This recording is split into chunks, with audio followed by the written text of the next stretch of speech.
one judge has called the lawlessness of Donald Trump and his staff was made vivid once again in two hugely important stories that are really about us, about all of us, every one of us. And it might not seem that way at first. One is the story of an immigrant who was shipped off to a prison in El Salvador, something that could never happen to us citizens, right? And the other story is about an exclusive private institution far removed from your life, it seems, that has nothing to do with you, or at least it seems that way. But today, we are all Kilmar Armando Abrego Garcia, because Donald Trump said today very clearly that he wants to be able to throw anyone in a prison in El Salvador and throw away the key, even if that person has committed no crime. And that means us. That means all of us, because Donald Trump and his lawyers are insisting through the courts that even after they make a mistake, as they admit they did in the case of Mr. Abrego Garcia, they don't have to fix that mistake, and they can leave him in that prison forever. And if the mistake they make the next time with you or me is that they sent us to an El Salvador prison, even though we didn't commit a crime and even though we are United States citizens, that mistake cannot be fixed, according to Donald Trump and his lawyers. No American court can order that an American citizen illegally deported to a prison in El Salvador by Donald Trump can ever be saved from that mistake. That's the position of the President of the United States and his lawyers, and there has never been a darker statement made by a President of the United States or his lawyers about what it means to live in America than that statement. Donald Trump is the only president who believes he can snatch anyone off the streets in the United States, send that person to El Salvador, find out later that that person never committed a crime and is a citizen of the United States, or any other mistake Donald Trump made in the seizure of that person, and Donald Trump can leave that person in prison in El Salvador for the rest of time. That is the constitutional dementia of Donald Trump. Donald Trump and his lawyers brought the same constitutional dementia to an attack on our oldest American. Using his own library of hundreds of books as the very first contribution to Harvard University, a Puritan minister named John Harvard created America's first university in 1636, 153 years before the government of the United States of America was created. Harvard graduates played a major role in the creation of the United States of America, including the second president of the United States, John Adams.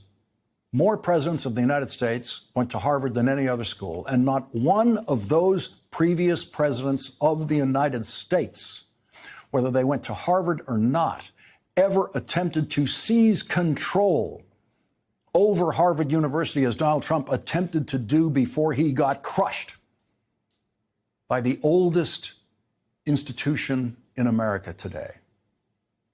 The oldest American in that sense, Harvard University.